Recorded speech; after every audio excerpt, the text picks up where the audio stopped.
Hey everyone. Before we get started today, I want to thank you for listening to Open Container and ask that you please subscribe to the show by clicking follow on the podcast app you're using right now.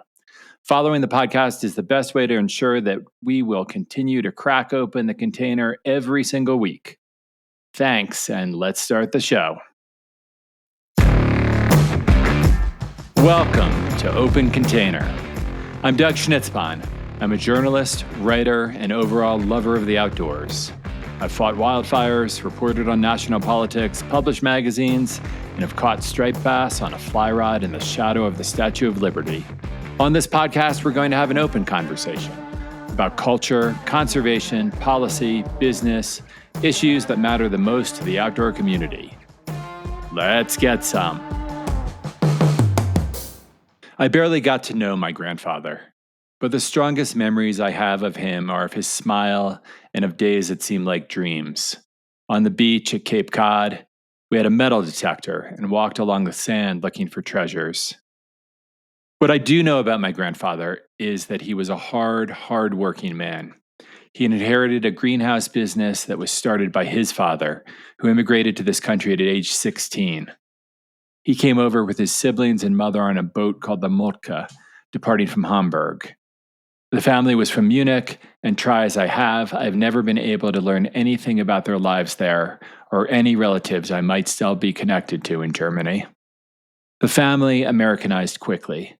My great-grandfather's name was Heinrich when he came over. He changed it to Henry.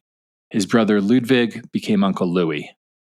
We did keep the Schnitzbahn name, however, which is both a blessing and a curse, but has always shown that my family was part of an immigrant heritage. And it even helped me bond with those of other heritages who have suffered through Americans mispronouncing their names.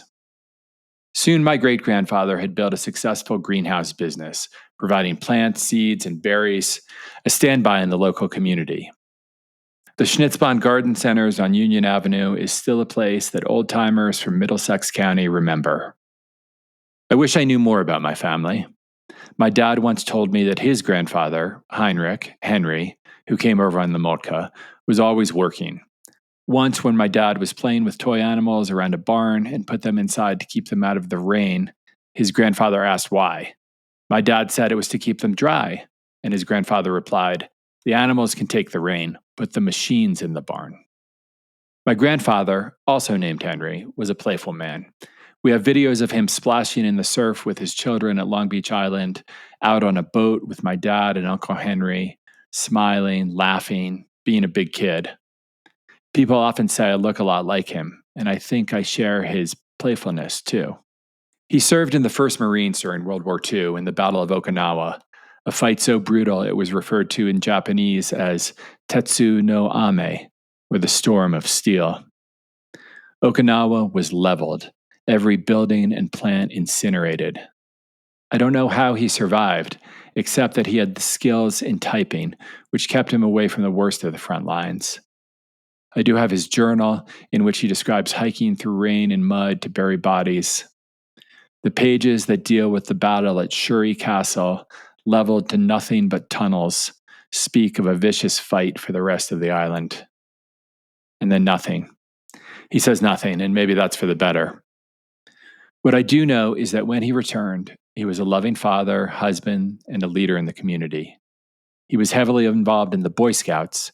He had canvas tents, tables, cookware, gear that they'd load into the back of work trucks to take kids from the neighborhood out into the woods. I've seen pictures of my dad at campouts and at other spots with my grandfather smiling, leading the way into the outdoors. A place that must have felt like peace after the work life he inherited from his father and the horrors he witnessed in Okinawa and later during the Chinese Civil War. I do know that long after he was gone, members of the community would remember him fondly as a Boy Scout leader. He loved fishing, too. There's a story that he took my grandmother fishing on their honeymoon. Because of the garden business, he had access to private ponds. He passed this love of fishing on to my father, who spent long hours at Long Beach Island, on boats, on the bay, on the shore, perfecting the craft, even when the rest of the family was busy. That love of being outdoors, of fishing, of teaching these skills to others, to kids, to family, to community was central to him. It was certainly more important to my grandfather than the toil of running the greenhouses, which fell on hard times in the early 1960s. I'm sure that in many ways, all this time outside, fishing, teaching, being in nature, was his way of returning from the days of hell in Okinawa.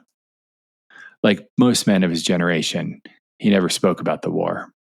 I never got the chance to fish with him before he died, far too early from lung cancer. He was a smoker, as so many men of that generation were. He worked in the greenhouse, exposed to who knows what chemicals. And who can say what the smoke and death of the battlefield, the storm of steel, did to him? His love of fishing and the outdoors left a lasting mark on my father, even when he was working 7 a.m. to 7 p.m. at a bank in New York City, building a career and supporting our family. There were still days when we'd get outside. We'd walk and ask questions about trees and streams. We'd go to the beach, cast lures, then later on flies, for bluefish, striped bass, and the rare false albacore. That love and knowledge has passed on to my son and my daughter, and I hope someday to their children. All of this is to say that, at its most basic level, the outdoors is about community, local community. It's not an industry, it's not politics, it's not a social media reel. It's something to be lived, loved, and shared. Part of the fabric you build with the people you live among, in your home, in your town, and beyond. It's a place where we can feel most ourselves together. I know you've seen this. People who seem awkward or out of place in the day-to-day world come alive when they're outside. They are themselves again, away from all the junk we carry. These communities, these American communities, were built by immigrants over generations. All of us are invaders on this continent. It's a sad truth we must account for and someday maybe even begin to repay. That's another conversation.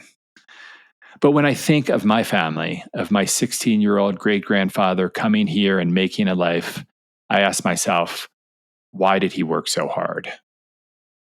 So that we could enjoy this, being outside, fishing, loving, and caring for the land. This is our inheritance, and it's what we must continue to cultivate. My guests today are immigrants. They came here as teenagers from India, and they too worked hard and have built a business that has become a pillar of their community. Nick and Chikki Shajwani are the owners of Molly's Place, the go-to spot for hunting, fishing, and outdoor gear in Kennedyville, Maryland, on the eastern shore of the Chesapeake Bay. They started working at the location when it was just a hardware store, fixing lawnmowers and doing whatever it took to make cash. They then helped brainstorm and open the new outdoor store, Molly's Place, about a decade ago, becoming important and well-known members of the community in the process. This August, they are opening the doors to a second storefront in Easton, Maryland, with a new, innovative, and curated focus. So let's open the container with Nick and Chikki Shajwani. Well, here we are with Nick and Chikki Shajwani, and they are the owners of Molly's Place Sporting Goods, which you just opened a new store, I believe, which is some really good news, I think, considering so many people in the outdoor industry are currently so worried about the economy and outdoor business in general. Considering all those headwinds, how were you able to open a new store? Well, in a world of the e-com, right, where everybody wants to do some kind of drop ship or open this is where we are currently, and we're actually going in the opposite direction. Since we've kind of we're in retail, but we're in the hospitality industry. Because we're a destination where a customer comes in and takes their hard-earned dollar and chooses to shop with us. In return, more than the product, they get service, a conversation, and a live human being that is there for their needs. And so that's what has led us to go kind of against the e-com grain. And we also do e-com, but we want to make sure we are there for the brick and mortar, because that's what we are to our core. And we're having the opportunity to go do it in a new area that has a little bit more population than we have here currently in Kennedyville, Maryland. But you've built the brand, so people are going to know the brand when they come to the new store. In the process, right? It takes decades, right, to do things the right way. The most successful brands that you see, they last time, and we like to believe that we're in a journey, and want to leave our mark. Yeah. Just to add to that, it's like we really enjoy that side of the business, right? The customer interaction when they walk in, knowing the people who they are, just building that rapport with the customer means a lot to us. A lot of times, as customers become our extended families, they're part of our network, they're part of everything we do on a daily basis. So we really enjoy that side of the business. So brick and mortar really means a lot to us. So hence we are expanding and excited to serve another area. I love it. So tell me about your customers. Like who are they and what do they love about being outdoors? That's a loaded question. Our customers is all over the board, right? But it's in general concept is hardworking Americans, blue collar. They love the outdoors. They enjoy being outdoors with their family. It's a way of life for a lot of them. So our customer really enjoys the fact that they can go out there and enjoy this beautiful landscape that we have. We are very, very fortunate to have this here. A lot of places don't have hunting and fishing as recreation. So this country, so to say, we're very fortunate to have that. And a lot of people here enjoy the outdoors, which is great. It's better than sitting in front of a TV or a computer all day. It's nice to be outside and actually take advantage of it. And you're located in Maryland, in an area where our producer Colin was saying earlier he kind of knows. Could you tell that, maybe some people who don't know the area as well, what what your area of Maryland is like and what great outdoor opportunities there are there? Sure. Yes, so we're blessed to be living on the eastern shore of Maryland, which is actually the only part of Maryland for what we care about. It's away from the city of Baltimore and all the above, but it's truly to its core. Traditionally, it's a waterman's town and outdoors people's town, right? These people lived off the land. There's watermen out there every day that go out and that's their way of life, right? So when it talking about crabbing or fishing or, that's what these people live for because that's how they put food on the table. Whether it be whitetail hunting, again, same concepts, right? They fed their families with this. So what we're doing here is essential for their way of life of people on the eastern shore of Maryland. I think the hunting and fishing communities really spoke up recently with this public land sell-off that came up to stop it.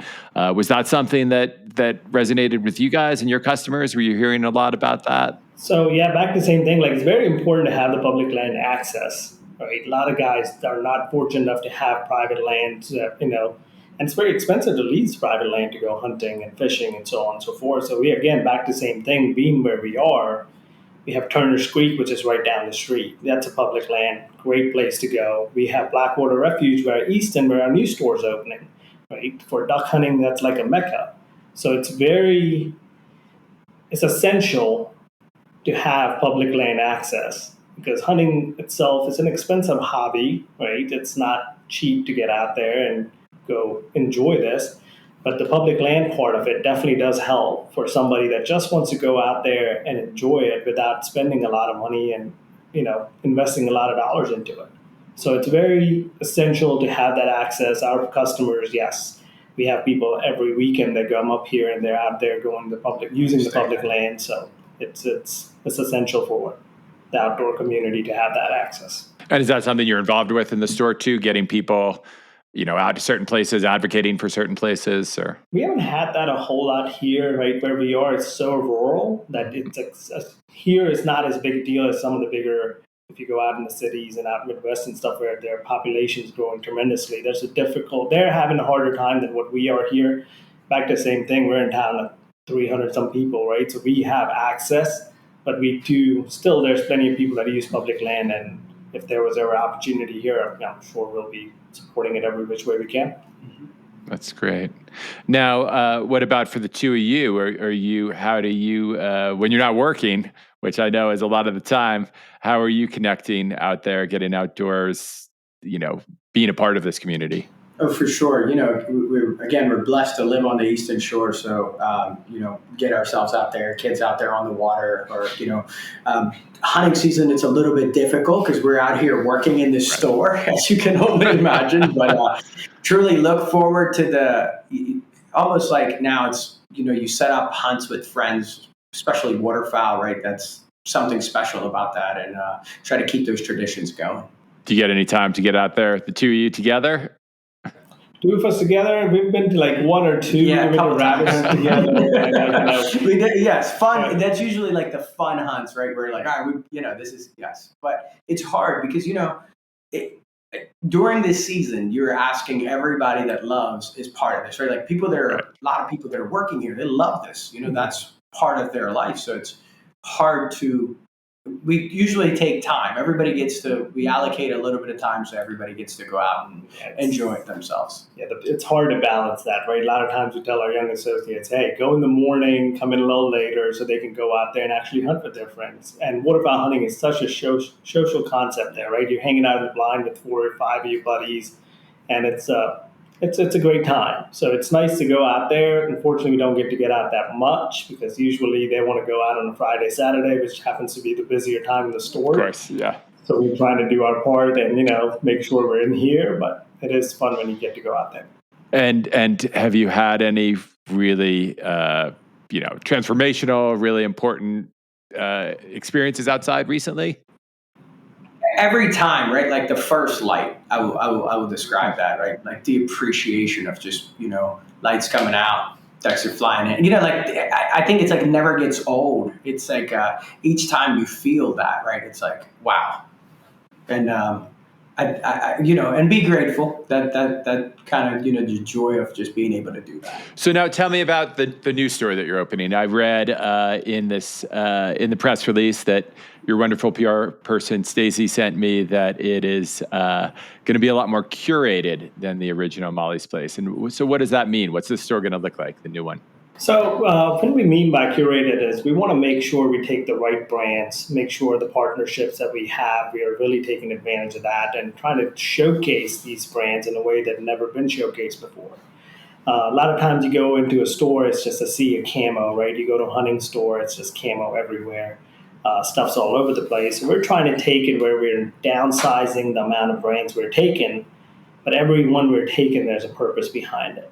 I'm sure Stacy sent out the newsletter where you saw like we have a partnership coming through with Kuyu, which is a strategic partnership, first of its kind. We're going to be the first store in the nation to be able to have Kuyu in the store, which they've been mostly DTC brand. They have their own stores. Yeah, they're direct to consumer. They have 2 of their own stores. They're building a new one in San Antonio now as we speak. But we'll be the first one of its kind with this partnership that we have with them. We have a concept store going in with Bandit. We have a concept store going in with Tom Beckby. We have Benelli's doing their, premier dealer wall, which is probably the first one to have a second wall in place. We already have one here. Beretta's doing a concept store, which is, again, first of its kind. So we have a lot of partnerships that we have formed throughout the years. Now they're all coming in and trying to make this something that's never been done before. So this place is going to be curated to, meaning is it's going to be the best quality gear that we can provide the customer with. And these brands are going to really step up and tell their stories in their own way, because we're going to give them the space within the store to do that by not having 20 of the brands in there. The partners that are there, they will get treatment where they can come in, showcase, and tell the story to the consumer. Well, let's back up a minute and talk about, we talked about the new store. What about the, let's kind of get into the history and the story of the original store, which you kind of took over from what was a hardware store once. Is that how it began? It started off as a hardware store when I first got hired to, at Molly's, used to be called Chesapeake Diesel back in the day. It was a small hardware store in the town of Galena. A gentleman named Scott Mason just had opened it and hired me to stock shelves there. That's how it all began. Started working there in October. It's wintertime. Galena is a very small town, but the population, I don't even know if I'm doing it justice, but can't be more than 300-400 people.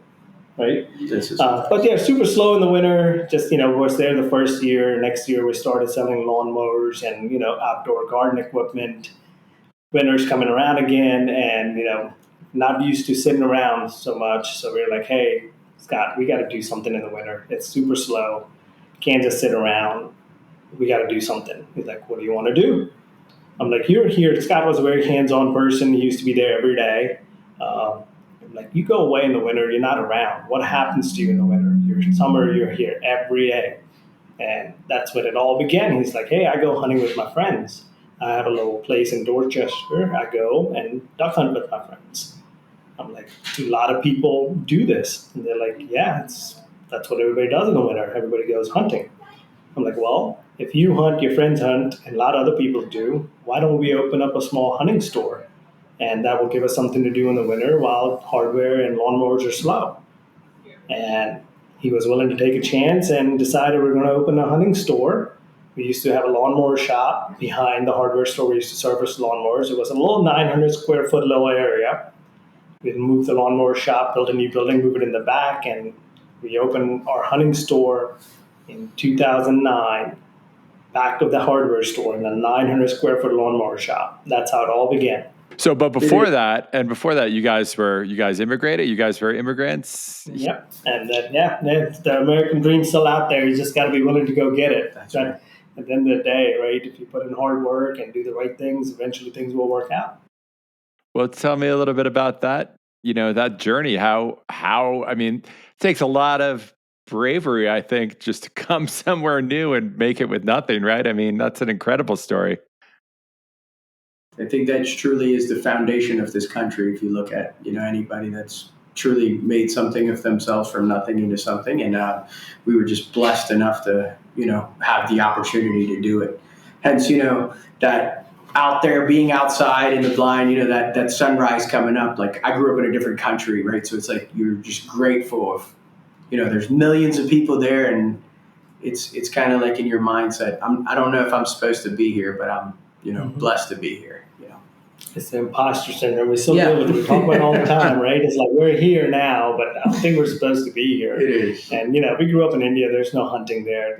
Firearms don't exist, right? So you come up here and you see how fortunate we are to have everything that's here. You want to work hard to, be here and make something of it. And we were fortunate enough to have some great mentors throughout our life, great individuals that helped us and put us in some positions that we never would have been able to do ourselves. And then, hard work, some luck, and here we are. Yeah, I'm sure when you were kids in India, you probably never thought you would have been kingpins in the Maryland hunting and fishing industry. It was probably the furthest thing from your mind, right?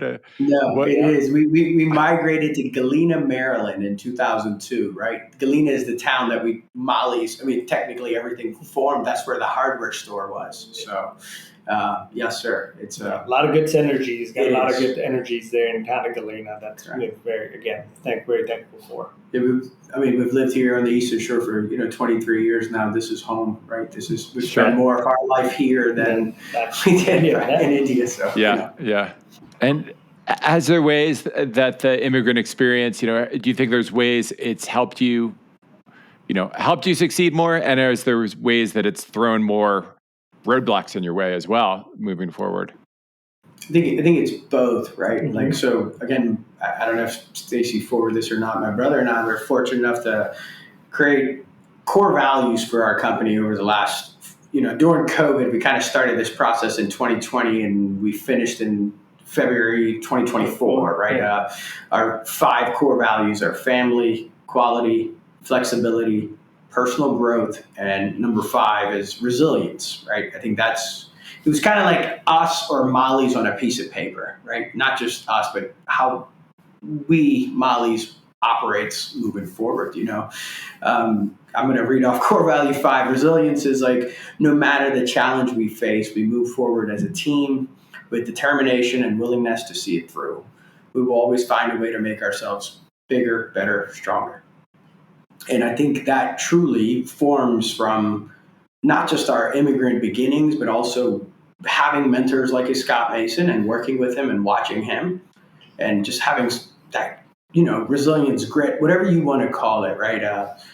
What doesn't, it's, what doesn't kill you makes you stronger. Mm-hmm. You can use any of those lines. It truly, I think anybody that goes through any hardship, I've never found anybody that's at a point in their life where, they've found some success or done well.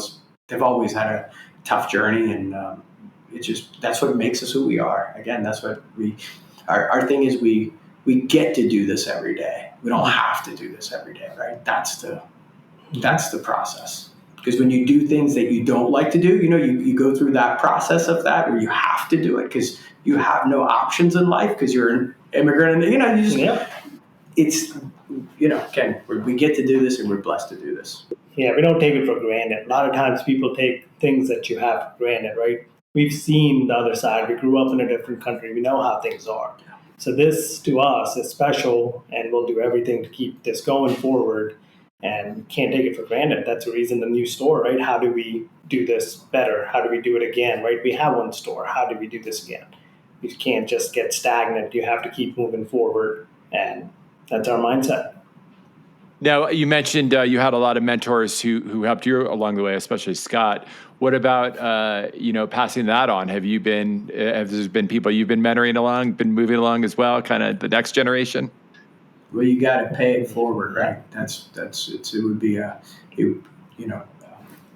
God, higher power, whatever you believe in. I think it's we reap what we sow. So it's when good things happen to you, you don't go back and pass that forward. We're not deserving of those. So yes, sir. We try to do our best to bring other younger generation of men, women along and help them and give them a stepping stool that we didn't have. Yeah. Anybody that's willing, we're open book. We're happy to share, right? We're happy to share our experiences and what we've been through. If they can avoid making the mistakes we've made, we're happy to share, because there's plenty of people that have done the same for us, and it's only the right thing to do to keep this circle moving forward. It is, but back to that same thing, you got to testify yourself to find out if it's hot or not, and then so it's but yes, you could say, hey, it's hot, Are there some of those mistakes you're willing to talk about, places where you've kind of messed up and learned from, or? We've done things differently, built things differently, laid things out there. It's all, every day is a learning experience. Every day we're going to make mistakes. The best way I can tell you, Chikki and I, neither one of us went to college, right? Yeah, so the whole business thing, we're learning as we go. So we make mistakes every day, but we're not scared to make those mistakes, and we learn from them and we keep going. So we're willing to try a lot of different things that most people are not, because we don't have that, I don't know, whatever that mindset is. We didn't go through college to learn, this is how you're supposed to do business. Like, hey, this sounds like reasonable. Let's try it. And if it doesn't work, we'll do something else. So we're constantly making mistakes, to be completely honest, and we just try not to do too many of them. Yeah. It's like, sometimes it's as silly as it sounds, you're a football fan, you got to have a little bit of, quarterback's mentality. You're going to throw an interception. Game's not over. You got to go back in there and go down, score, and it's back to normal. So it's that's the best part, right? Like I tell my kids this. It's like you only learn or you never lose, right? You're winning or you're learning. That's it. You either win or you learn, because you never lose. Losing is quitting, or not trying or giving up on yourself. And our core values don't allow us to do that. Well, and I said, your two kids came over from India, and now you've become part of the fabric, right, of the American outdoors, hunting, fishing world too. How do you think you've added to that, or added something different to that? What unique perspective have you brought into the American fabric? Great question. Like, again, we were a little bit outside the box, right, to come into this industry. So we try to have an open-minded approach and teach all our associates the same way, right? Like, never judge a book by its cover. If somebody's coming in and doesn't know, our job is to educate them and help them, right? We don't need to, just because they don't know, that doesn't mean that they're not going to be a great steward for outdoors. And, we have to educate them and teach them. So being a little bit more open-minded and try to educate people more. Yeah. That may not know, right? Because you it's uncomfortable when you don't know how to do something or XYZ to go ask somebody how to do it. And we wanted to kind of build a place, right, where people could come in and, hey, I've never, I don't own a firearm. How do I go through that process, right? Or I've always wanted to, or I've never went fishing before. Well, somebody will help them teach you how to tie knots or, what bait they, Right. just that whole process, right? Making it a place where people can come in. Hey, I've never done it before. Can you guys help us? Absolutely. Yeah. That's the difference. Because we were one of those people. We've never done some of these things. So we kind of, can relate a lot better because, hey, I used to be the same way not too long ago. So let us help you, right? And that's part of the paying it forward too, right? Like people taught us. So it's now, if we can do that on a the other part is like, back to the same thing when we didn't have any of this growing up. So a lot of times these people, they're like, hey, don't take it for granted, go enjoy it. That's the other part of the thing that we can tell them. We've seen it from the other side. This side's a lot better. Go enjoy it. Don't complain. Don't take it for granted. Because, a lot of times people don't get out of their box, right? When you grow up in a different country and you've seen different things, you kind of have a different life experiences, and you can tell them like, hey, this was not what we had every day. This is great that you have these opportunities every day. And somebody's willing to go take you fishing or take you hunting. Go do it. Do you feel at home now in the hunting and fishing community? Do you feel like this is where you belonged all along? This community is so special. Like saying we've met so many great individuals, so many, like all those other store owners we talk about. We belong to like a small buy group, which is about 500 stores in the country that we get together. And we buy together to have some buying power to compete with some of the box stores. It's called Nation's Best Sports. And you go there now, this is, again, all part of our extended families. We compete with a lot of them, but these are our friends. These are our, mentors, and we talk to them a lot more than we probably should. And we spend a lot of time together, and it's such a great community, such a small community. People don't leave this community, they just change jobs. A lot of times you'll have somebody that's in one spot. They never leave. They just change their position, title with a different company. And it's always a cycle there. So it's a very small knit community. People take care of each other. People are willing to share information, which you don't see in a lot of these other businesses. So it is. Hunting industry is a very small industry. And, it's, of course, it's two Indian guys in the community, so we stick out like sore thumbs to some degree. But it's right, yeah. You got to play the card you're dealt. So no, it's we look at it as again, we are who we are. People are. You want to make sure you leave a positive impact and what people remember you for, and we feel like we've always strived to do that, and still are going to do that moving forward. So it is, and we're fortunate to have all those amazing people that have welcomed us with open arms, and been our teachers and, given us a lot of guidance over the last decade and a half. That's what shaped Molly's into where it is today. It's, of course, our hard work and our team's hard work, but so much of it comes from so many other great people that have mentored us and given us advice and, took the time to teach two kids that are not from the industry, right? Especially like at NBS, at Nation's Best Sports, they're, again, that group of individuals there that they're great humans, and they understand that at the end of the day, as long as we get people outdoors, right? I don't care if you buy from me, them, somebody else, you support your local outfitter, you take people, your families outdoors. That's what's important at the end of the day. Yeah. We just want this way of life to continue. That's right. Yeah. Do you think, we're at a point where the hunting, fishing, and outdoor industry will start changing, where you guys won't stand out as much as two different people, or it'd be a bigger mosaic? I think it already is, right? Like the hardest part is trying to get people to go, right? We had this influx of people during COVID, right? You saw what took place and what it did for that. I think it's kind of plateauing out again, where people are back in, not being outside. So it's a constant thing that you're dealing with and battling, right? On the outdoor side of things. Yeah. But, as you go back and look back at it 5 years ago when the whole world stopped, right? People decided to go outdoors. That's all they could do. Everybody had to go outside. Nobody could kind of go do anything else. So that was great for the industry to get a lot of more people involved into hunting and fishing. Fishing especially saw one of the biggest booms ever during that time.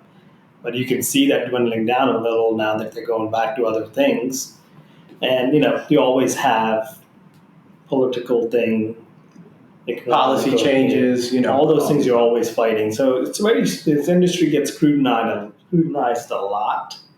From that side, you're always still fighting weather, politics, economy. There's always something going on that affects what happens with what you're trying to do on a daily basis. Tariffs in this day and age, Yeah. But overall, it's a great industry to be in, and we're hoping it stays around for a long, long time. We're going to do our part to do what we can to keep it alive. Yeah. That's great. Well, we're getting near the end of the podcast. So I guess the next thing I'd like you to let everyone know is, how they can find the store, or how they can learn more about what you're doing, how anyone who's interested can contact you for mentorship even. How could people do that? Simple, easy, anywhere in the country or in the world. You can go to mymollies.com, learn about our business and what we do. We have a little bit of our stuff that's there. The website's kind of growing. We're going to change it as well. But currently you can go to mymollies.com or follow us on Instagram for Molly's Place Sporting Goods, and or Meta and Facebook, whatever. We're kind of on all the platforms, TikTok. Yeah. If anybody's trying to reach out to us personally, feel free to send a message on any of those things, and somebody will get us in touch.